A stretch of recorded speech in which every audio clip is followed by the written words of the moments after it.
पहले जानना ये जरूरी है कि अपेंडिक्स होता क्या है। तो अपेंडिक्स एक ट्यूबुलर स्ट्रक्चर है जो कि जन्म लिए बच्चे की छोटी उंगली जैसा, चिपटी उंगली जैसा रहता है, जो कि राइट साइड ऑफ एब्डोमेन, छोटी और बड़ी अतड़ी जहाँ पे जॉइंट होती है उस जगह पे रहता है और एकदम छोटी साइज का रहता है। और जब इसमें इन्फेक्शन हो जाता है, इन्फेक्शन होने के बहुत सारे कारण हैं, जिनमें पहला कारण है मोशन सख्त हो जाना, या फिर उसके बाद में दूसरे कारणों में खाने की अनियमितता रहना या हेवी फूड खा लेना और कब्जियत ज़्यादा हो जाना। तो अपेंडिक्स की चूंकि ट्यूब जो रहती है वो बहुत माइक्रो मिलीमीटर उसका साइज रहता है ट्यूब का स्ट्रक्चर का। तो अगर उसमें फिकोलिथ या फिकल मैटर एकदम हार्ड स्टूल होके उसमें थोड़ा सा भी मात्रा में जमा हो गया, पर जब कब्जियत ज़्यादा हो जाए या फिकोलिथ फंस जाए या फिर किसी कारणों से इन्फेक्शन हो जाए तो उसकी वॉल थिक हो जाएगी। जब वॉल थिक हो जाएगी तो मिलीमीटर साइज रहती है, उसमें ऑब्स्ट्रक्शन हो जाता है और जो अतड़ी के सिक्रीशन है वो वहीं पे इकट्ठा होना चालू हो जाते हैं और वहाँ पे बैक्टीरियल इन्फेक्शन हो जाता है। तो ये है नॉर्मल अपेंडिक्स जो कि राइट साइड ऑफ एब्डोमेन में रहता है, नाभि के नीचे राइट साइड में। और यूजुअली इसका रिफरिंग पेन होता है अम्बिलिकस के वहाँ पे। तो पेशेंट का प्रेजेंटेशन रहता है राइट साइड पेन से भी, कभी कभी एसिडिटी से भी, क्योंकि इपिगैस्ट्रिक रीजन में भी उसका रिफर्ड पेन रहता है, और कभी कभी अम्बिलिकल पेन भी कॉमन उसमें पेशेंट लेके आते हैं। और बहुत रेयर कंडीशन में इसका पेन जो रहता है वो लोअर पेल्विक रीजन में भी होता है। अपेंडिक्स ये फिंगर जैसा रहता है और जब इसका मूवमेंट, पेरिस्टालसिस मूवमेंट अलग अलग डायरेक्शन में होगा तो वो अपेंडिक्स की जो सिचुएशंस रहती है, जैसे बोला जाता है रिट्रोकोलिक, रिट्रोसिकल अपेंडिक्स, पेल्विक अपेंडिक्स, ऐसा आठ प्रकार 7-8 टाइप्स के अपेंडिक्स रहते हैं उनकी सिचुएशन के हिसाब से। तो वो पेन भी उसी हिसाब से पेट के अंदर घूमता रहता है। और जब अपेंडिक्स ज़्यादा फूल के और सेप्टिक ज़्यादा हो जाता है तो कभी कभी सड़ने लग जाता है, नेक्रोज हो जाता है, गैंग्रीनस अपेंडिक्स हो जाता है। वो जहाँ पे अटैच रहता है सीकम की जो वॉल, जहाँ पे इलियम मतलब छोटी अतड़ी और बड़ी अतड़ी जहाँ पे मिलते हैं वहाँ का भाग वो इन्फेक्शन करके और गैंग्रीनस वहाँ पे भी हो जाता है। तो कभी कभी सीकोस्टोमी मतलब कि आप अपेंडिक्स नहीं निकाल पाते हैं और यहाँ से फीकल मैटर आता जाता है। तो टाइम के रहते अपेंडिक्स को अगर ठीक कर लिया तो ज़्यादा अच्छा रहता है। तो अपेंडिक्स की बीमारी के पहले शुरुआती लक्षण क्या होते हैं? तो पहला लक्षण जो होगा, नाभि पे या ऊपरी या निचले पेट के पास हल्का सा दर्द जो नीचे जाने के टाइम पे और ज़्यादा तेज हो जाता है।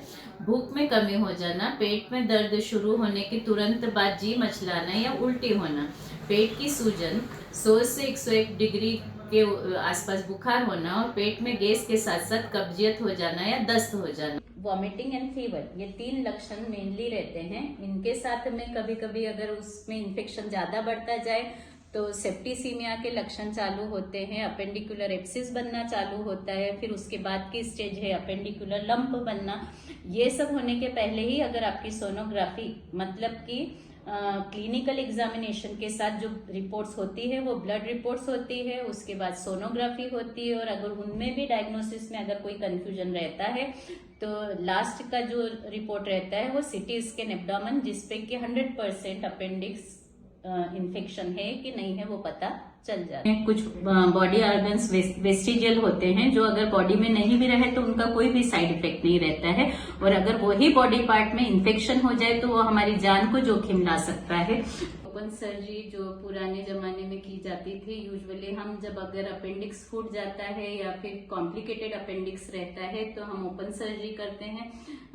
ओपन सर्जरी में यूजुअली नवकार हॉस्पिटल में आजकल यूज हो रहा है लेजर, जिसका कि एंटी इंफ्लेमेटरी एनाल्जेसिक इफेक्ट बहुत ज्यादा है कि पेशेंट दूसरे या तीसरे दिन ही इतना कंफर्टेबल हो जाता है। अपेंडिक्स को फिंगर की हेल्प से, स्मॉल इंसिजन से, 1.5 से 2 सेंटीमीटर इंसिजन से भी निकाला जा सकता है लेजर के हेल्प से।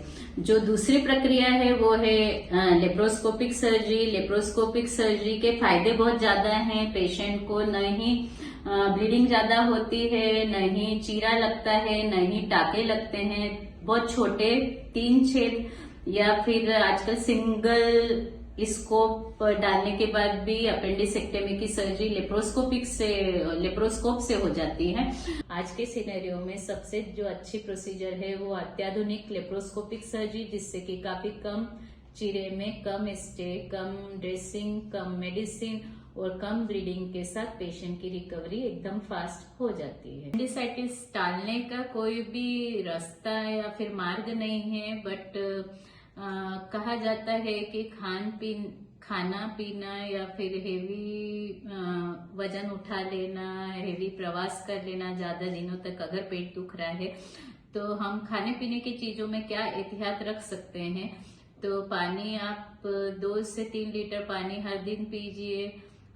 फाइबर डाइट लीजिए, जिसमें कि हरी सब्जियां, फल फ्रूट, कडधान्य, अंकुरित जो स्प्राउट्स है वो ज्यादा लीजिए। प्रोटीन फाइबर डाइट मिक्स लीजिए। और डाइजेस्टिव बिस्किट खाना है कि नहीं खाना है, ये भी एक क्वेश्चन हमारे स्टाफ की तरफ से आया हुआ था। तो डाइजेस्टिव बिस्किट खाने से अपेंडिक्स चलेगा, वैसे कोई संशोधन अभी तक हुआ नहीं है।